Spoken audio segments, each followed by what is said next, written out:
ನಮಸ್ಕಾರ ಸ್ನೇಹಿತರೆ, ಇಂದಿನ ಸಾಧನೆಯೇ ಬದುಕು ಎಂಬ ಸಂಚಿಕೆಯ ಅತಿಥಿಯಾದ ಶ್ರೀ ಕೃಷ್ಣಮೂರ್ತಿ ಎನ್ ಇವರು ಒಬ್ಬ ನಟ ಹಾಗೂ ನಿರ್ದೇಶಕರು ಕೂಡ ಹೌದು. ಅದರ ಜೊತೆಗೆ ಇವರು ಒಳ್ಳೆ ಒಬ್ಬ ಕನಸುಗಾರ ಕೂಡ ಅನ್ಬೋದು. ಬನ್ನಿ ಅವರ ಜೊತೆಗೆ ನಾವು ಮನದಾಳದ ಮಾತುಗಳನ್ನು ಹಂಚಿಕೊಳ್ಳೋಣ. ನಮಸ್ಕಾರ. ನಮಸ್ಕಾರ ಕೃಷ್ಣಮೂರ್ತಿ ಅವರೇ, ನೀವು ಒಬ್ಬ ನಟರಾಗಿ ಮತ್ತು ನಿರ್ದೇಶಕರಾಗಿ ಕೂಡ ಈ ಬೆಂಗಳೂರಿನಲ್ಲಿ ಇಂದಿನ ಸುಮಾರು 20 ವರ್ಷದಲ್ಲಿ ನಿಮ್ಮ ಈ ಪಯಣ ಬಹಳ ಸಂಕಷ್ಟದ ಕುಲುಮೆಯಲ್ಲಿ ಬದುಕು ಕಟ್ಟಿಕೊಂಡು ಬಂದಿರುವಂತಹ ನೀವು ಒಬ್ಬ ಮಾದರಿ ಕಲಾವಿದರಾಗಿದ್ದಾರೆ ಅಂತ ಹೇಳ್ಬೋದು. ನೀವು ಹುಟ್ಟಿದ ಊರು? ಸರ್, ನಾವು ಹುಟ್ಟಿದ್ದು ಬೆಂಗಳೂರಲ್ಲೇ, ಬೆಂಗಳೂರಿನ ಲಕ್ಷಂದ್ರದಲ್ಲಿ. ಸೊ ಅದಾದ ನಂತರ ನಾವು ಲಕ್ಕಸಂದ್ರದಲ್ಲಿ ಶಿಫ್ಟ್ ಆದ್ವಿ, ಹೊಂಗಸಂದ್ರಗೆ ಶಿಫ್ಟ್ ಆದ್ವಿ. ಅಲ್ಲಿ ನಮ್ಮ ಜೀವನ ಶುರುವಾಯಿತು. ಚಳಿ ಹೇಳ್ಬೇಕಂದ್ರೆ ತಾಯಿ ಪುಟ್ಟತಾಯಮ್ಮ, ತಂದೆ ನರಸಿಂಹಯ್ಯನವರು. ನಾವು ಒಟ್ಟು 4 ಜನ ಮಕ್ಕಳು. ಸೊ ನಮ್ಮ ಮೊದಲನೇದಾಗಿ ನಮ್ಮ ಅಕ್ಕ, ತದನಂತರದಲ್ಲಿ 3 ಜನ ಗಂಡು ಮಕ್ಕಳು. ತುಂಬ ಒಂದು ಕಷ್ಟಕರ ಪರಿಸ್ಥಿತಿಯಲ್ಲೇ ನಾವು ಬೆಳೆದಂಥ ವಾತಾವರಣ ಇತ್ತು. ಸೊ ಮೂಲತಃ ಬೆಂಗಳೂರು. ನಿಮ್ಮ ತಾಯಿ ತಂದೆಯ ಒಂದು ವೃತ್ತಿ ಹೇಗೆ, ಅದೇ ಯಾವ ವ್ಯವಸಾಯ ಏನ್ ಮಾಡ್ತಾ ಇದ್ರು? ಓಕೆ, ತಾಯಿ ಬಂದು ಆಕ್ಚುಲಿ ಮನೆ ಕೆಲ್ಸಕ್ಕೆ ಹೋಗ್ತಾ ಇದ್ರು. ಸೊ ಒಂದು 4 ಮನೆ ಅವರು ಹೋಗಿ ಕ್ಲೀನ್ ಮಾಡಿಕೊಟ್ಟು, ಸೊ ಪಾತ್ರೆ ಗೀತ್ರೆಲ್ಲ ತೊಳೆದು ನಮ್ಮನ್ನ ಸಾಕ್ತಾ ಇದ್ದಂಥ ದಿನಗಳದು. ಸೊ ಈ ಒಂದು ಬೆಂಗಳೂರಲ್ಲಿ 4 ಜನ ಮಕ್ಕಳನ್ನ ಇಟ್ಕೊಂಡು ಅವರೊಬ್ಬರೇ ದುಡಿತಾ ಇದ್ರು ಅವಾಗ. ಸೊ ಅವರೊಬ್ಬರೇ 4 ಜನನ್ನ ಮೇಂಟೈನ್ ಮಾಡ್ಬೇಕಂತಂದ್ರೆ ಮಕ್ಕಳನ್ನ 4 ಜನ ಮಕ್ಕಳು ನೀವು? ಹೌದು, 4 ಜನ ಮಕ್ಕಳು. ತಾಯಿ ಒಬ್ಬಳೇ ದುಡಿತಾ ಇದ್ರು? ತಾಯಿ ಒಬ್ಬರೇ ದುಡಿತಾ ಇದ್ರು. ತಂದೆ ಅವಾಗ ಅವಾಗ ಕೆಲಸ ಮಾಡ್ತಾ ಇದ್ರು. ಕೆಲವು ಸಂದರ್ಭದಲ್ಲಿ ಅವ್ರು ಕೆಲ್ಸಕ್ಕೆ ಹೋಗ್ತಾ ಇದ್ದಿಲ್ಲ. ಸೊ ಆ ಥರ ಪರಿಸ್ಥಿತಿ ಇತ್ತು. ಸೊ ನಮ್ಮಮ್ಮ ಹೇಳ್ಬೇಕಂದ್ರೆ 4 ಜನ ಮಕ್ಕಳನ್ನು ಸಾಕೋದಕ್ಕೆ ಮನೆ ಕೆಲ್ಸಕ್ಕೆ ಹೋಗ್ತಾ ಇದ್ರು. 4 ಮನೆಗಳನ್ನ ಪಾತ್ರೆಗಳು ತೊಳೆದು ನಮ್ಮನ್ನ ನೋಡ್ಕೊತಾ ಇದ್ದಿದ್ದು. ಇವತ್ತಿಗೂ ನಾನು ಲಕ್ಷಂದ್ರಾಗ ಹೋದ್ರೆ ಎಷ್ಟೋ ಜನ ನಮ್ಮ ತಾಯಿ ಫೋಟೋನ ತೋರಿಸಿದಾಗ ಹೇಳ್ತಾರೆ, ಇವ್ರು ನಂಗೆ ಗೊತ್ತು, 1-2 ಚಿಕ್ಕ ಚಿಕ್ಕ ಮಗುನ ಕರ್ಕೊಂಡ್ ಬರ್ತಾ ಇದ್ರು ಅಂತ. ಟ್ವಿಸ್ಟ್ ಏನಂದ್ರೆ ನಾನೇ ಆ ಮಗು. ಸೊ ಅವಾಗ ನಾನು ಹೇಳ್ತಾ ಇದ್ದೆ, ಇಲ್ಲ ನಾನೇ ಆ ಮಗು ಅಂತೇಳಿ. ಸೊ ಅಂತ ಒಂದು ಕಷ್ಟದಲ್ಲಿ ನಿಮ್ಮ ತಾಯಿ ನಿಮ್ಮನ್ನು ಓದಿಸಿ ಬಹಳ ನೆನ್ಸ್ಕೊಂಡ್ರೆ ನಿಜವಾಗೂ ಒಂದು ಬಹಳ ಇದು ಅನಿಸುತ್ತೆ. ಯಾಕಂದ್ರೆ ಅಷ್ಟ ಬಡತನದಲ್ಲಿ, ಅಷ್ಟ ಸಂಕಷ್ಟದ ಕುಲುಮೆಯಲ್ಲಿ ಅವರ ಒಂದು ತನ್ನ ಬದುಕು ಕಟ್ಟಿಸಿ ನಿಮ್ಮನ್ನು ಈ ಮಟ್ಟಕ್ಕೆ ಬೆಳೆಸಿದ್ದಾರೆ. ಹೇಗೆ ಅಲ್ಲಿಂದ ಪಯಣ ಹೆಂಗ್ ಶುರು ಆಯ್ತು ನಿಮ್ದು? ಎಜುಕೇಶನ್ ಹೆಂಗೆ, ಶಿಕ್ಷಣ ಹೆಂಗ್ ಮಾಡಿದ್ರೆ? ಸರ್, ನಮ್ದು ಹೇಳ್ಬೇಕಂದ್ರೆ ನನ್ನ ಸ್ಕೂಲ್ ಲೈಫ್ ಅಲ್ಲಿ ನಮ್ಗೆ ಯಾವ್ದೇ ರೀತಿ ತೊಂದರೆ ಇದ್ದಿಲ್ಲ. ಯಾಕಂದ್ರೆ ನಮ್ಮಮ್ಮ ನಮ್ಗೆ ಮೈನ್ ಪಿಲ್ಲರ್ ಆಗಿದ್ರು. ಸೊ ನಮ್ಮ ಮನೆಯ ಫುಲ್ ಜವಾಬ್ದಾರಿ ಅವರು ತಗೊಂಡಿದ್ರು. 4 ಜನ ಮಕ್ಕಳನ್ನ ಓದಿಸ್ತಾ ಇದ್ರು. ಸೊ ಯಾರಿಗೂ ಯಾವ್ದೇ ರೀತಿ ಅಂತ ಕೊಡ್ತಾ ಇದ್ರು. ಆ ದಿನಗಳಲ್ಲಿ ನಮ್ಗೆ ದಿನಕ್ಕೆ 5 ಟೈಮ್ ಊಟ ಮಾಡ್ತಾ ಇದ್ವಿ. ಇಷ್ಟು ಬಡತನ ಇದ್ರೆ ದಿನಕ್ಕೆ 5 ಟೈಮ್ ಊಟ ಮಾಡ್ತಾರೆ. ಬಡತನದಲ್ಲಿ ಕೂಡ 5 ಟೈಮ್ ಊಟ ಮಾಡೋದು. ನಮ್ಮ ತಾಯಿ ನಮ್ಗೆ ಯಾವತ್ತೂ ಊಟಕ್ಕೆ ಕಡಿಮೆ ಮಾಡಿಲ್ಲ. ಸೊ ಬೆಳಗ್ಗೆ ನಾಷ್ಟನೂ ಮಾಡ್ತಾ ಇದ್ರು, ಮಧ್ಯಾಹ್ನ ಊಟ ಸ್ಕೂಲಲ್ಲಿ ಕೊಡ್ತಾ ಇದ್ರು. ಮತ್ತೆ ನಮ್ಮಮ್ಮ ಮನೆ ಕೆಲಸದಲ್ಲಿ ಮಿಕ್ಕಿರೋ ಊಟ ತಗೊಂಡು ತಿನ್ನಿಸ್ತಾ ಇದ್ರು, ಅದು ತಿಂಗಿ ಅಂತ. ಮತ್ತೆ ಸಾಯಂಕಾಲ ಊಟ. ಈ ಗ್ಯಾಪ್ ಅಲ್ಲಿ ಸೆಂಟ್ರಲ್ ನಮ್ಮಮ್ಮ ನಾವು ಮೀಟ್ ಮಾಡಕ್ಕೆ ನಾವು ಹೋದ್ರೆ ಮಾತಾಡ್ಸಕ್ಕೆ ಅಂತ ಅಮ್ಮ ಕೆಲಸ ಮಾಡ್ತಾ ಇದ್ದ ಜಾಗಕ್ಕೆ ಹೋದಾಗ ನನ್ನ ಮಗ ಬಂದಂತ ಮತ್ತೆ ಊಟ ಮಾಡಿಸ್ತಾರೆ. ಸೊ ಈ ತರ ಒಂದು ನಮ್ಮಮ್ಮ ಅಂದ್ರೆ ಅವ್ರಿಗಿಲ್ಲ ಅಂದ್ರೂ ನಮ್ಗೆ ಕೊಟ್ಟಿ ಬೆಳೆಸ್ತಾ ಇದ್ರು. ನಮ್ಮ ಮಗ ಚೆನ್ನಾಗಿರ್ಬೇಕು ಅಂತೇಳಿ ತುಂಬಾ ಕಷ್ಟದಲ್ಲಿ ನಮ್ಮನ್ನ ಬೆಳೆಸ್ಕೊಂಡ್ ಬಂದ್ರು. ಬಟ್ ಆದ್ರೆ ನನ್ನ ಸ್ಕೂಲ್ ಲೈಫ್ ಮುಗಿತಾ ಬರ್ತಾ ಇದ್ದಂಗೆ 9ನೇ ಕ್ಲಾಸ್ ನಾನು ಓದ್ಬೇಕಂದ್ರೆ 2009 ಅಲ್ಲಿ ನಮ್ಮ ತಾಯಿ ಕೆಲವು ಕಾಯಿಲೆಗಳಿಂದ ತೀರೋಗ್ಬಿಟ್ರು. ಸೊ ಎಷ್ಟನೇ ವಯಸ್ಸಿತ್ತು ನಿಮ್ದು ಆ ಟೈಮಲ್ಲಿ? ನಮ್ಗೆ ಅವಾಗ 14-13 ವರ್ಷ. 13 ವರ್ಷ. ಆ ಸಮಯದಲ್ಲಿ ನಿಮ್ದು ಸ್ಕೂಲ್?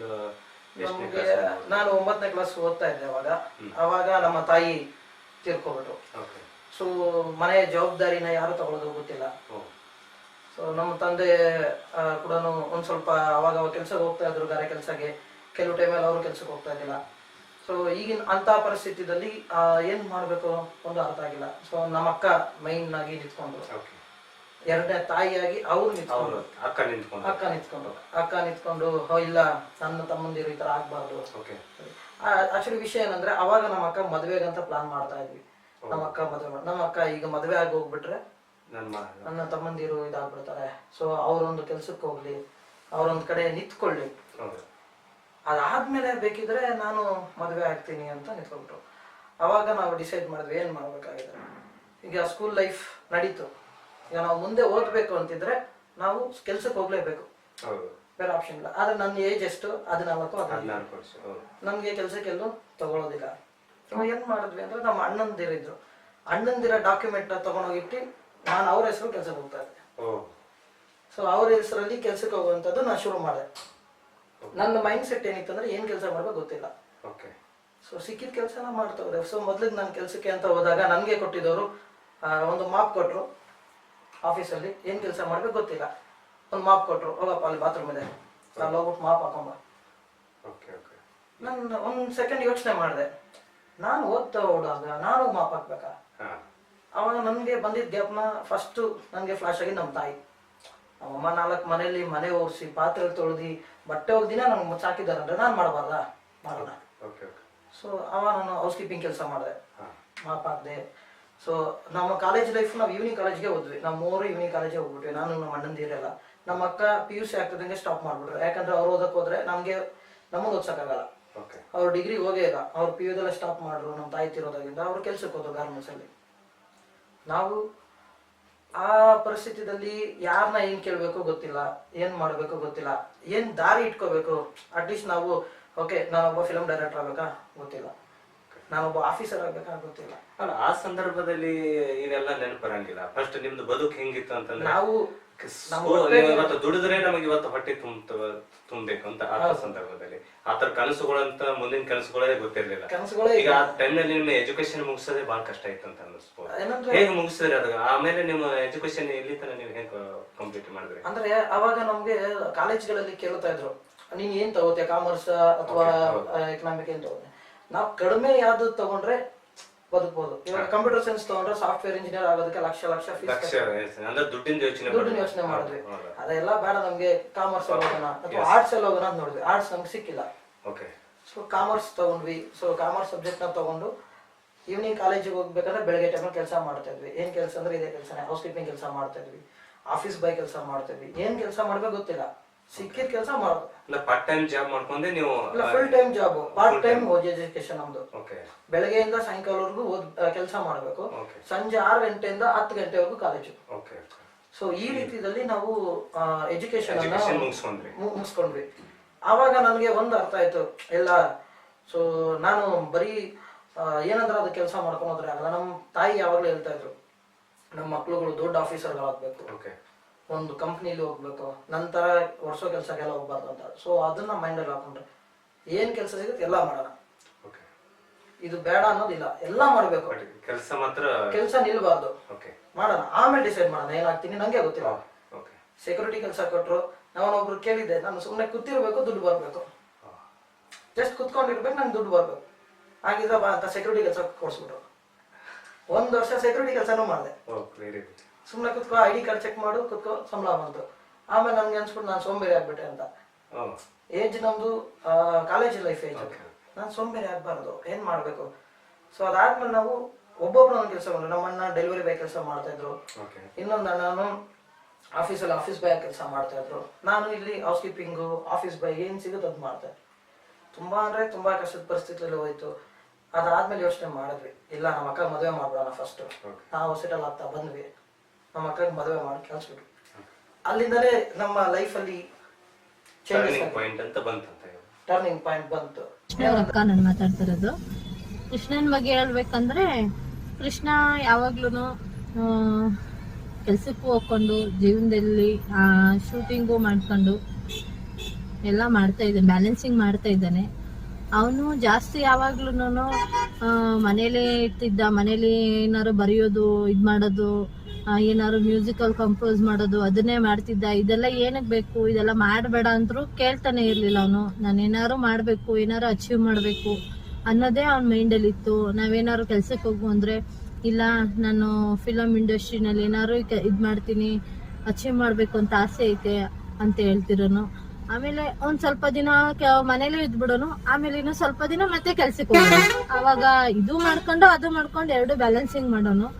ಬಟ್ ಸಾಧಕರ ಸೀಟಿಗೆ ಬಂದಿರೋದು ನಂಗಂತೂ ತುಂಬಾ ಖುಷಿ ಆಗ್ತೈತೆ. ಈ ಇದ್ರಲ್ಲಿ ಕರ್ಕೊಬಂದು ಅವನ್ನ ಇಲ್ಲಿ ಕೂರ್ಸಿದೀರಾ, ಅವ್ನ ಇದೇ ತರ ಪ್ರೋತ್ಸಾಹಿಸಿ, ಅವ್ನ ತೆರೆ ಮುಂದೆ ಬರ್ಬೇಕು ಅನ್ನೋದು ಆಸೆ ಹಿಂದೆಗಿಂತ ಇದನ್ನ ಪ್ರೋತ್ಸಾಹಿಸಕ್ಕೆ ಟರ್ನಿಂಗ್ ಪಾಯಿಂಟ್ ಬಂತು. ಏನಂದ್ರೆ ಈಗ ನಾವೇ ಅಡುಗೆ ಮಾಡ್ಕೋಬೇಕು, ನಾವೇ ಬಟ್ಟೆ ಒಗಿಬೇಕು, ನಾವೇ ಪಾತ್ರೆ ತೊಳ್ಬೇಕು, ಪ್ರತಿಯೊಂದು A to Z ನಾವೇ ಮಾಡ್ಕೊಂಡು ಜೊತೆ ಕೆಲಸ ಮಾಡ್ಬೇಕು, ಅದ್ರ ಜೊತೆಗೆ ಓದ್ಬೇಕು. ಲೈಫ್ ಅಕ್ಕನ ಮದುವೆ ಆದ್ಮೇಲೆ ಮತ್ತೆ ಮನೆಯಲ್ಲಿ ನೀವು ನಿಮ್ದೇ ಕೆಲಸ ಎಲ್ಲ ನಮ್ದೇ ಕೆಲಸ ಬಂದ್ಬಿಡ್ತು, ಜೊತೆಗೆ ಎಜುಕೇಶನ್ ಮಾಡಿ ಕೆಲಸ ಮಾಡ್ಕೊಂಡು. ಹೌದು. ಸೊ ಪ್ರತಿಯೊಂದು ಮಾಡ್ಬೇಕು. ಅಲ್ಲಿ ಕೆಲಸಗಳಲ್ಲೂ ಏರುಪೇರು ಆಗ್ತಾನೆ ಇತ್ತು. ಸೊ ನಮ್ಗೆ ಯಾವ್ದು ಅಡ್ಜಸ್ಟಬಲ್ ಆಗ್ತದೆ ಅಂತ ಕೆಲಸಗಳು ಸಿಗ್ತಾ ಇದ್ದಿಲ್ಲ, ಆದ್ರೆ ನಾವು ಬಿಡ್ತಾ ಇದ್ದಿಲ್ಲ.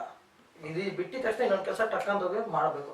ಬಟ್ ಆ ಸಂದರ್ಭದಲ್ಲಿ ಈಗ ಎಜುಕೇಶನ್ಸ್ ಕಂಪ್ಲೀಟ್ ಆದ್ಮೇಲೆ ಮುಂದೆ ಏನ್ ಮಾಡ್ಬೇಕಂತ ನಿಮ್ದು ಆ ಕನಸು ಏನು ಪ್ಲಾನ್ ಕಟ್ಕೊಂಡ್ ಬಂತ? ಅವಾಗ ಏನ್ ಕನಸ ಏನಾದ್ರೆ ನೀವು ನಾನು ಹೀಗೆ ಆಗ್ಬೇಕು, ಹೀಗೆ ಏನಾದ್ರು ಮಾಡ್ಬೇಕು ಅಂತ ಏನು ನಿಮ್ ಪ್ರಯತ್ನ ಪಟ್ಟಿದ್ರ? ಸರ್ ನಮ್ದು ಕನಸಿಗಿನ್ನ ನಾವು ಮೊದಲು ನಮ್ಮ ಮುಂದೆ ಯಾರಿದ್ದಾರೆ ಅವ್ರ ಮುಂದೆ ನಾವು ಬದುಕಬಾರ್ಬೇಕು, ಅದೇ ನಮ್ ಕನಸು. ನಮ್ ಕನಸು ಏನಂದ್ರೆ ಇವತ್ತು ಯಾರು ನಮ್ಗೆ ಏಳ್ಸ್ ನೋಡಿದಾರೆ ಅವ್ರ ಮುಂದೆ ನಾನು ಬದುಕಬೇಕು. ಬಟ್ ಅದ್ರ ಕೆಟ್ಟ ರಾತ್ರಿ ಹೋಗಂಗಿಲ್ಲ, ಯಾಕಂದ್ರೆ ನಮ್ಮಮ್ಮ ಪಾಲಿಸಿ ಅದು, ಒಂದ್ ಕೆಟ್ಟ ಕೆಲಸ ಮಾಡಿ.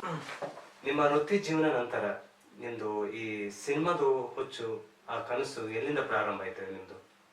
ಓಕೆ ಸರ್, ನಾವು ಸಿನಿಮಾ ಕನಸು ಶುರು ಮಾಡೋದಕ್ಕೆ ಕಾರಣ ಬಂದು ನಮ್ಮ ಅಣ್ಣವರು. ಸೊ ಅವರು ಡಯಾಲಿಸಿಸ್ ಮಾಡಿಸ್ತಾ ಇದ್ರು. ಅವ್ರು ಡಯಾಲಿಸಿಸ್ ಮಾಡಿಸ್ಬೇಕಂದ್ರೆ ಫಸ್ಟ್ ಡೇ ಒಂದು ಅರ್ಧ ದಿನ ಡಯಾಲಿಸಿಸ್ ಅಲ್ಲೇ ಮಲ್ಕೋತಾ ಇದ್ರು. ಈ ಎರಡನೇ ಅರ್ಧ ದಿನ ಬಂದು ಕೆಲ್ಸಕ್ಕೆ ಹೋಗ್ಬಿಡ್ತಾ ಇದ್ದ ಆಟೋ ಓಡಿಸೋದು. ನಾನು ಯಾಕಪ್ಪ ಹೋಗ್ತಾ ಇದೀಯಾ, ಈಗ ಪೇಷಂಟು ಏನ್ ಆ ಥರದ್ದು ದುಡಿಯೋದಿಲ್ಲ ಅಂದ್ರೆ ನಾನು ಅರ್ಧ ದಿನ ಆಲ್ರೆಡಿ ಮಲಗ್ಬಿಟ್ಟಿದ್ದೀನಿ, ಇನ್ನು ಮಿಕ್ಕಿದ ದಿನ ನಾನು ಏನಾರ ಮಾಡಬೇಕು, ಓಕೆನಾ? ಇಲ್ಲ ಅಂತಂದ್ರೆ ಯೂಸೇ ಇಲ್ಲ. ನಾವು ಏನ್ ಹೇಳ್ತಾರೆ ಅದಕ್ಕೆ, ಸಾಗರದಷ್ಟು ಆಸೆ ಇಟ್ಕೊಂಡು ಸಾಸಿವೆಯಷ್ಟು ನಾವು ಸಾಧನೆ ಮಾಡಿದ್ರೆ ಏನು ಪ್ರಯೋಜನ ಬಂತು? ಏನೂ ಇಲ್ಲ. ಫಸ್ಟ್ ಏನಾದರೂ ಒಂದು ಬೇರೆ ಆಪ್ಷನ್ ಇಟ್ಕೊಂಡು ಮಾಡ್ಬೇಕಲ್ಲ. ನಾವು ಬರೀ ನಾನು ಅಲ್ಲೇ ಮಲ್ಕೊಬಿಟ್ರೆ ಆಗುತ್ತಾ? ನಾನು ಯೋಚನೆ ಮಾಡಿದೆ, ಹೌದಲ್ಲ, ನಾನು ಬರೀ ಕೆಲಸ ಅನ್ಕೊಂಡಿದ್ರೆ ಆಗಲ್ಲ, ಬೇರೆ ಏನಾದರೂ ಮಾಡಬೇಕು. ಸೊ ಹಾಗಿದ್ರೆ ಬೇರೆ ನನ್ನ ಫ್ಯಾಷನ್ ಏನು, ಗುರಿ ಏನು ಯೋಚನೆ ಮಾಡೋ. ನನಗೆ ಸಿನಿಮಾ, ನಾನು ಸ್ಕೂಲ್ ಲೈಫಲ್ಲಿ ಇದ್ದಾಗೆಲ್ಲ ನಾಟಕಗಳು ಮಾಡ್ತಾ ಇದ್ದೆ. ಸೊ ನಾಟಕ ಮಾಡ್ತಾ ಇದ್ದು ಏನು ಮಾಡಿದೆ, ಸರಿ ಸಿನಿಮಾ ರಂಗದಲ್ಲಿ ಹೋಗೋಣ. ಕೆಲವೊಂದಷ್ಟು ರಂಗಭೂಮಿಗಳಿಗೆ ವಿಸಿಟಿಂಗ್ ಮಾಡಿದೆ. ಎಲ್ಲೋದ್ರೂ ಯಾವ್ದಾನ ರೆಕಮೆಂಡೇಶನ್ ಕೇಳ್ತಾರೆ, ಇಲ್ಲ ಅಂತಂದ್ರೆ ಅಲ್ಲೇ ಫುಲ್ ಟೈಮ್ ಕೊಡ್ಬೇಕು. ಫುಲ್ ಟೈಮ್ ಕೊಡೋ ಸಮಯ ನಮಗೆ ಇಲ್ಲ. ಅದಕ್ಕೆ ನನ್ನ ಫ್ರೆಂಡ್ಸ್ ಒಟ್ಟಿಗೆ ಮಾತಾಡಿ ನಾನೇ ಒಂದು ಸಿನಿಮಾ ಮಾಡೋಣ, ಹೆಂಗಿರೋ ನಾಟಕ ಮಾಡ್ತೇನೆ, ಆ ನಾಟಕನೇ ಸಿನಿಮಾ ರೀತಿಯಾಗಿ ತಗೊಂಬರೋಣ. ಸೊ ಒಂದು ಸ್ಟೋರಿ ಬರದೆ, ಒಂದು ಶಾರ್ಟ್ ಫಿಲಮ್ ತರ ಒಂದು ಮಿನಿ ಸ್ಟೋರಿ ಮಾಡಿದ್ವಿ, ಅದೇ ಮಾಯಾ ಸ್ವಪ್ನ ಅಂತ. ಅದನ್ನ ನಾವು ಸಕಲೇಶ್ಪುರದಲ್ಲಿ ಹೋಗಿ ಮೊಬೈಲಲ್ಲಿ ಶೂಟ್ ಮಾಡೋಣ ಅಂತ ಹೋದ್ವಿ. ಆ ಹೋಗಿದ್ದಂಥ ಸಂದರ್ಭದಲ್ಲಿ ಅಲ್ಲಿ ಯಾರೋ ಫ್ರೆಂಡ್ ಇನ್ನೊಬ್ರು ಪರಿಚಯ ಆಗಿ ಅವ್ರು ನಮಗೆ ಕ್ಯಾಮ್ರಾ ಕೊಟ್ಟರು, ಕ್ಯಾಮ್ರಾದಲ್ಲಿ ಶೂಟ್ ಮಾಡಿ ಅಂತ. ಸೊ ನಮ್ಗಿನ್ನ ಫುಲ್ ಖುಷಿ ಬಂದ್ಬಿಟ್ಟು. ಬಟ್ ಹೆಂಗ್ ಶೂಟ್ ಮಾಡೋದು, ಟಿವಿ ನೋಡಿದ್ವಿ. ಟಿವಿಲಿ ಓಕೆ, ಫಸ್ಟ್ ಇದು ಬರುತ್ತೆ, ಸೆಕೆಂಡ್ ಇದು ಬರುತ್ತೆ, ಯಾವುದು ಕೂಡ ನಿಮಗೆ ಟ್ರೈನಿಂಗ್ ಕೂಡ ಇಲ್ಲ, ಒಂದು ಕ್ಯಾಮ್ರಾ ಟ್ರೈನಿಂಗ್ ಇಲ್ಲ, ಅದು ಅದ್ರ ಒಂದು ಐಡಿಯಾ, ಒಂದು ಇಮ್ಯಾಜಿನೇಷನ್ ಮಾಡ್ಕೊಂಡಿ. ಹೌದು, ಅಲ್ಲಿ ನಮ್ಗೆ ಕ್ಯಾಮ್ರಾದಲ್ಲಿ ತೋರಿಸಿದ್ರು ಕೆಂಪು ಬಟನ್ ಅಂತ ರೆಕಾರ್ಡಿಂಗ್ ಆಗುತ್ತೆ, ಇದು ಸ್ವಲ್ಪ ಫೋಕಸಿಂಗ್ ನೋಡ್ಕೊ ಅಷ್ಟೇ. ಇದು ಫಸ್ಟ್ ಅನುಭವ ಅಂತ. ಫಸ್ಟ್ ನಮ್ಗೆ ಓಕೆ ಆಯ್ತು, ಆಗಿದ್ರೆ ಸಿನಿಮಾ ಮಾಡ್ಬೇಕು ನಾವು. ಓಕೆ, ನಾವು ಹೋದ್ವಿ, ನೀನ್ ಮಾತಾಡ್ಬೇಕಾದ್ರೆ ನಿನ್ನ ಹತ್ರ ಕ್ಯಾಮ್ರಾ ಬರ್ಬೇಕು, ಇಬ್ರು ಮಾತಾಡುವಾಗ ಇಬ್ರ ಹತ್ರ ಬರ್ಬೇಕು. ಈ ಒಂದು ಅಂಡರ್ಸ್ಟ್ಯಾಂಡಿಂಗ್, ಒಂದು ಅರ್ಥದ ಮೇಲೆ ಸಿನಿಮಾ ಮಾಡಿದ್ವಿ. ಅದಾದ್ಮೇಲೆ ಸಿನಿಮಾ ಹುಚ್ಚು ಜಾಸ್ತಿ ಇತ್ತು, ಇಲ್ಲ ಮಾಡ್ಲೇಬೇಕು. ಯಾಕೆ ಅಂತಂದ್ರೆ ಸಕಲೇಶ್ಪುರದಲ್ಲಿ ಎಲ್ಲಾರು ಬಂದು ಕೇಳ್ತಾ ಇದಾರೆ, ಸಿನಿಮಾ ಮಾಡ್ತಾ ಇದೀರಾ ಅಂತ. ಓ, ಸಿನಿಮಾ ಮಾಡ್ರೆ ಇದು ಕ್ರೇಜ್, ಅಷ್ಟು ಜನ ಸೇರುತ್ತಾರೆ, ನಾವು ಎಲ್ಲಾ ಕಡೆ ನಾವು ಗುರುತಿಸ್ತೀವಿ. ಸೊ ನಾನ್ ಯಾರು ಅನ್ನೋದನ್ನ ಇಲ್ಲಿ ನಾವು ಗುರುತಿಸಬಹುದು.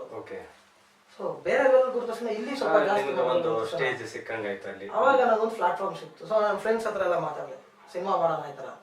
ಓಕೆ, ಅವಾಗ ನನಗೆ ನನ್ನ ಫ್ರೆಂಡ್ ಇನ್ನೊಬ್ರು ಮಂಜುನಾಥ್ ನಂಜನಗೂಡು ಅನ್ನೋರ್ನ ಪರಿಚಯ ಮಾಡಿಸ್ಬೇಕು. ಅವ್ರ ಮುಖಾಂತರದಿಂದ ನಮ್ಗೆ ಡೈರೆಕ್ಟ್ ಆಗಿ ದೊಡ್ಡ ಸಿನಿಮಾಗೆ ಒಂದು ಜೂನಿಯರ್ ಆರ್ಟಿಸ್ಟ್ ಆಗಿ ಒಂದೇ ಒಂದು ಸಣ್ಣ ಚಾನ್ಸ್ ಸಿಕ್ತು.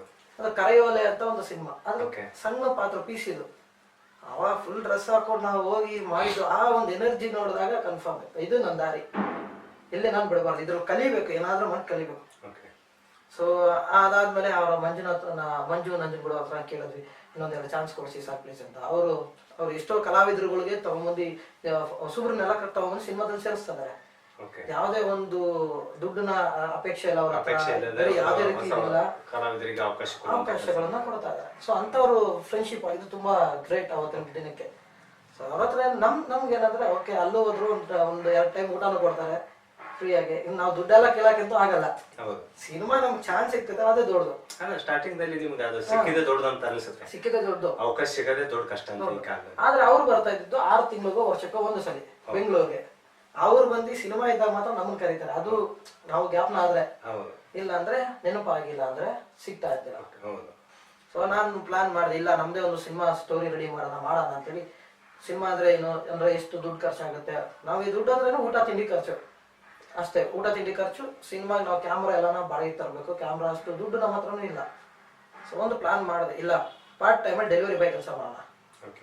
ಪಾರ್ಟ್ ಟೈಮಾಗಿ ಡೆಲಿವರಿ ಬಾಯ್ ಕೆಲಸ ಮಾಡ್ಕೊಂಡು ಹೆಂಗಿದ್ರೆ ಕಾಲೇಜ್ ಮುಗೀತು ಅವಾಗ, ಈ ಕೆಲಸ ಮಾಡ್ಕೊಂಡು ಪಾರ್ಟ್ ಟೈಮ್ ಡೆಲಿವರಿ ಬಾಯ್ ಕೆಲಸ ಮಾಡಿ ಆ ಅಮೌಂಟಿಂದನೇ ಕ್ಯಾಮ್ರಾ ತಗೊಳ್ಳೋ ಅಂತ ಟಾರ್ಗೆಟ್ ಹಾಕೋದು.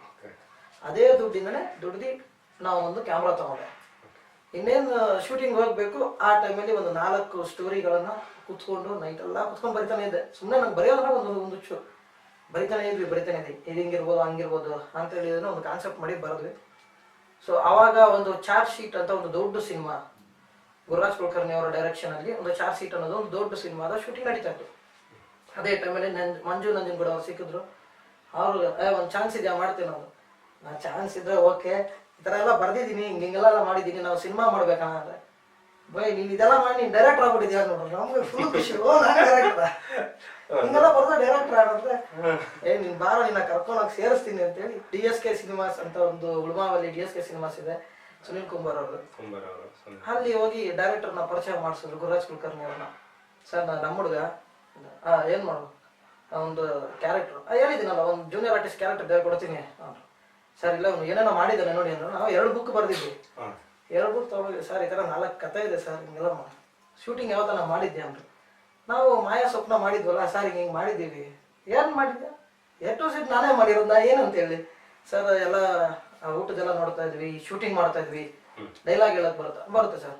ಇದೆಲ್ಲ ಯಾರು ಬರ್ದಿರೋದು, ಎಲ್ಲಿಂದ ತಗೊಂಡ್ರು ಸರ್? ನಾನೇ ಬರ್ದಿರೋ ಸರ್, ಎಲ್ಲ ನಂದಿದ್ದು ಡೈಲಾಗ್ಸು ಅಂದರು. ಓಕೆ ನೀನು ಅಸಿಸ್ಟೆಂಟ್ ಡೈರೆಕ್ಟರ್ಗೆ ಹಾಕ್ತೀಯಾ, ಸೇರ್ಸ್ಕೊತೀನಿ ಬಿಡಿ ಮಂಜು ಅಂದರು. ನನಗೆ ಫುಲ್ ಖುಷಿ.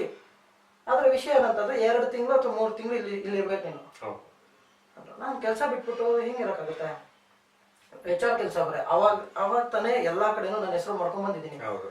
ಸೊ HR ಕೆಲಸ ಬಿಟ್ಬಿಟ್ರೆ ಹೇಗೆ, ಸರಿ ಏನು ಮಾಡೋಕ್ಕಾಗಲ್ಲ, ಇದರಲ್ಲಿ ಏನೋ ಒಂದು ಆಗುತ್ತೆ ಅಂತೇಳಿ ನಮ್ಮ ಮನೆ ಹತ್ರ ಕೆಲಸ ನಮ್ಮ ಮನೆಯವ್ರು ಒಪ್ಪಿಲ್ಲ. ಅದಕ್ಕೆ ಆಯಿತು ನನ್ನ ಕೆಲಸ ಸಿಕ್ಕಿದೆ, ಬೇರೆ ಕಡೆ ಕೆಲಸಕ್ಕೆ ಹೋಗ್ತಾ ಇದ್ದೀನಿ ಅಂತೇಳಿ ಸಿನಿಮಾ ಬಂದ್ಬಿಡ್ತಾ ಇದೆ.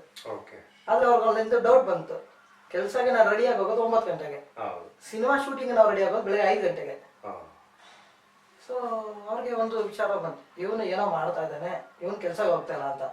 ಇನ್ನೊಂದೇನಂದ್ರೆ ಇಲ್ಲಿ ದುಡ್ಡು ಇಲ್ಲ ನಮ್ಗೆ ಚಾನ್ಸ್ ಸಿಕ್ಕಿರೋದು ದೊಡ್ಡ ವಿಷಯ, ದುಡ್ಡೇ ಮೇಲೆ ಬರುತ್ತೆ. ಒಂದು ಸಿನಿಮಾದಲ್ಲಿ ಹುಚ್ಚು ಅಂತಂದ್ರೆ ಅದು ಕ್ರೇಜ್ ಇರುತ್ತಲ್ಲ ಆ ರೀತಿ. ಅವಾಗ ನಾ ಏನ್ ಮಾಡ್ದೆ ಅಂದ್ರೆ, ಸರಿ ಒಂದು ಮನೇಲಿ ಬೈತಾರೆ, ಒಂದು 3 ತಿಂಗಳು 4 ತಿಂಗಳು ಇದು ಬಂದ್ಬಿಡೋಣ, ಮನೇಲಿ ಬೈದ ಆಮೇಲೆ ಹೊಡ್ಸ್ಕೊಳ್ಳೋಣ. ಸೊ ಪ್ಲಾನ್, ನಮ್ಮಣ್ಣ ಬೆಲ್ಟ್ ಹತ್ಕೊಂಡು ರೆಡಿ ಇದ್ರು, ಹೊಡೆಯಕ್ಕೆ ನೀನು ಆಚೆ ಸುತ್ತಾ ಇದ್ಯಾ. ಅವ್ರಿಗೇನಂದ್ರೆ ಭಯ, ಎಲ್ಲಿ ವಯಸ್ಸು ಹುಡುಗ ಹೋಗಿ ಕೆಟ್ಟೋಗ್ಬಿಡ್ತಾನೆ ಅಂತ ಭಯ. ನಾ ಮಾಡಿದ್ರೆ ಮನೆ ಬಿಟ್ಟು ಬ್ಯಾಗ್ ಎತ್ಕೊಂಡು DSK ಸಿನಿಮಾ ಸ್ಟುಡಿಯೋದಲ್ಲಿ ಸೆಟ್ ಆಗ್ಬಿಟ್ಟೆ.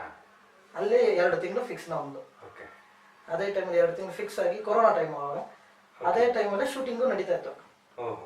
ಸೊ ಬ್ಯಾಲೆನ್ಸಿಂಗ್ ಮಾಡ್ಕೊಂಡು ಮಾಡ್ತಾ ಇದ್ರು, ಕತೆ ಬರಿತಾ ಇದ್ವಿ, ಡೈಲಾಗ್ಗಳು ಬರಿತಾ ಇದ್ವಿ, ಸಾಂಗ್ ಬರಿತಾ ಇದ್ವಿ, ಎಲ್ಲದಲ್ಲಿ ಕುತ್ಕೊಂಡು. ಅವಾಗ ನಮ್ಗೆ ಇಲ್ಲ ಇದ್ರಲ್ಲಿ ಏನೋ ಮಾಡ್ಬೇಕು, ಸಿನಿಮಾ ಅಂದ್ರೆ ಏನಂತ ಕಲಿಯೋಣ ಅಂತೇಳಿ ಕಲಿತಾ ಬಂದ್ವಿ. ಸೊ ನಮ್ಮ ಚಾರ್ಜ್ ಶೀಟ್ ಸಿನಿಮಾ ಆಯ್ತು, ಗ್ರಾಂತಕ ಮಾಡಿದ್ವಿ, ಕರೆಯೋಲೆ, ಚೀತು ಯುವಕರ ಸಂಘ, ಒಂದೊಂದು ಬ್ಯಾಕ್ ಟು ಬ್ಯಾಕ್ ನಮ್ಗೆ ಪರಿಚಯ ಆಗ್ತಾ ಹೋದ್ರು. ಸೊ ಆ ಒಂದು ಸಮಯದಲ್ಲಿ ಏನಂದ್ರೆ ದುಡ್ಡು ಇರ್ತಾ ಇದ್ದಿಲ್ಲ, ನಮ್ ದೊಡ್ಡನಾಗೆ ವಿಷಯ ಗೊತ್ತಾಗ್ಬಿಡ್ತು. ಅವ್ರೊಂದು 2 ದಿನ ಬೆಲ್ಟ್ ಹಾಕೊಂಡು ರೂಮಲ್ಲಿ ಹೊಡೆದು ಎಲ್ಲ ನಮ್ಮನ್ನ ರೆಡಿ ಮಾಡಿದ್ರು.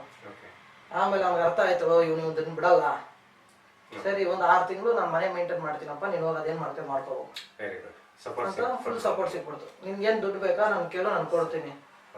ಸೊ ಇಷ್ಟು ಸಪೋರ್ಟ್ ಸಿಕ್ತಲ್ಲ, ಏನು ಮಾಡ್ಬೇಕು, ಇವಾಗ ಕಲ್ತು ಬಿಡಬೇಕು, ಯಾರ್ಯಾರು ಸಿಗ್ತಾರ ಕಲ್ತು ಬಿಡೋಣ ಅಂತೇಳಿ ಎಲ್ಲ ಕಡೆನೂ ಹೋದ್ವಿ. ಸೊ ಒಂದು 10-15 ಸಿನಿಮಾಗಳನ್ನ ಮಾಡಿದ್ವಿ, ಎಲ್ಲಾದ್ರೂ ಅಸಿಸ್ಟೆಂಟ್ ಡೈರೆಕ್ಟರ್ ಕೆಲಸ ಮಾಡಿದೆ. ಅದಾದ್ಮೇಲೆ ಲಯಾ ಕೋಕಿಲ ಅವರು ತಾಯ್ತಾ ಮೂವಿದಲ್ಲಿ ಒಂದು ಒಳ್ಳೆ ಆಪರ್ಚುನಿಟಿ ಸಿಕ್ತು, ಅಸೋಸಿಯೇಟ್ ಡೈರೆಕ್ಟರ್ ಆಗೇನೆ ನಿನ್ನ ಸೇರಿಸ್ಕೊತೀವಿ ಅಂತ ಹೇಳಿದ್ರು. ಫಸ್ಟ್ ಎಡಿಟಿಂಗ್ ರಿಪೋರ್ಟರ್ ಆಗೋದ್ವಿ, ಎಲ್ಲ ಕೆಲಸ ಕೊಟ್ಟರು ಮಾಡಿದ್ವಿ. ನಮ್ಮ ಕೆಲಸ ನೋಡಿದ್ರೆ ಅಸೋಸಿಯೇಟ್ ಡೈರೆಕ್ಟರ್ ಆಗಿ ಅವರು ತೊಗೊಂಡ್ರು. ಅಂಥ ದೊಡ್ಡ ಸಿನಿಮಾದಲ್ಲಿ ಅಂಥ ದೊಡ್ಡ ಕಲಾವಿದರ ಜೊತೆ ಮಾಡ್ತೀನಲ್ಲ, ತುಂಬ ಗ್ರೇಟ್ ಅನ್ಸ್ಬಿಡ್ತು. ಸೊ ಹಾಗಾಗಿ ಏನು ಮಾಡಿದ್ವಿ, ಸಿನಿಮಾ ರಂಗದಲ್ಲಿ ನಾನು ಮಾಡಬೇಕು. ಸೊ ನಂದೇ ಒಂದು ಸಿನಿಮಾ ಶುರು ಮಾಡಿದ್ವಿ. ನಮ್ಮ ಟೀಮ್ನ ನಾನು ಬಿಡಬಾರ್ದಲ್ವಾ, ನನ್ನ ಟೀಮ್ ಸಪೋರ್ಟ್ ಮಾಡಿದ್ರು ನಾನು ಬಿಡಬಾರ್ದು. ಹಾಗಾಗಿ ನಮ್ಮ ತಂಡನ ಹಾಕೊಂಡು ನಾಳೆ ನಮ್ಮದೇ ಸ್ಟುಡಿಯೋ ಅನ್ನೋ ಒಂದು ಯೂಟ್ಯೂಬ್ ಚಾನಲ್ನ ಓಪನ್ ಮಾಡಿದ್ವಿ. ಅದರಲ್ಲಿ ಆಪರೇಷನ್ M ಅಂತ ಹೇಳಿದ್ರೆ ಒಂದು ಅವೇರ್ನೆಸ್ ಮೂವಿನ ಫಸ್ಟ್ ಬಿಡೋಣ ಅಂತೇಳಿ ಒಂದು ಆಪರೇಷನ್ M ಅಂತ ಹೇಳಿದ್ರೆ ಒಂದು ವೆಬ್ ಸೀರೀಸ್ ಬಿಟ್ವಿ. ಅದನ್ನ ಶೂಟ್ ಮಾಡಿದ್ವಿ. ಸುಮಾರು ಒಂದು 6 ತಿಂಗಳಿಂದ 7 ತಿಂಗಳವರೆಗೂ ನಾವು ಶೂಟಿಂಗ್ ಮಾಡಿದ್ವಿ. ಯಾಕಂದ್ರೆ ನಮಗೆ ಐಟಮ್ ಸಿಗ್ತಾ ಇದ್ದಿಲ್ಲ. ಸೊ ಎಲ್ಲರೂ ಸ್ವಲ್ಪ ಸ್ವಲ್ಪ ಬಿಡುವಿನ ಟೈಮಲ್ಲಿ ಕೆಲಸದ ಬಿಡುವಿನ ಟೈಮಲ್ಲಿ ಮಾಡ್ಕೊಂಡ್ ಬಂದ್ವಿ. ಸೊ ಒಂದ್ ಕಡೆ ಇದು ನಡೀತಾ ಇದ್ರೆ ಇನ್ನೊಂದ್ ಕಡೆ ನಮ್ಗೆ ಖುಷಿ ವಿಚಾರ ಏನಾಯ್ತಂದ್ರೆ ನನ್ನ ವೃತ್ತಿ ಧರ್ಮದಲ್ಲಿ ಏನ್ ಕೆಲಸ ಮಾಡ್ತಾ ಇದ್ದೆ ಅದನ್ನು ಮಾಡೋದ್ರ ಆಪ್ಷನ್ ಸಿಕ್ತು, ವರ್ಕ್ ಫ್ರಮ್ ಹೋಮ್. ಸೊ ಅವಾಗ ವರ್ಕ್ ಫ್ರಮ್ ಮಾಡ್ತಾ ಮಾಡ್ತಾ ಇದನ್ನು ಕೂಡ ನೀವು ಬ್ಯಾಲೆನ್ಸಿಂಗ್ ಮಾಡಬಹುದು. ಅವಾಗ ನಮ್ಮ ಅಣ್ಣ ಹೇಳಿದ್ ಮಾತು ಕರೆಕ್ಟ್ ಆಯ್ತು. ಹೌದು, ಬ್ಯಾಲೆನ್ಸಿಂಗ್ ಮಾಡ್ಬೇಕು. ಒಂದ್ 2 ದೋಣಿ ಮೇಲೆ ಕಾಲಿಡು, ಪರವಾಗಿಲ್ಲ, ಒಂದು ಮುಳುಗಿದ್ರೆ ಇನ್ನೊಂದು ಸಿಗುತ್ತೆ.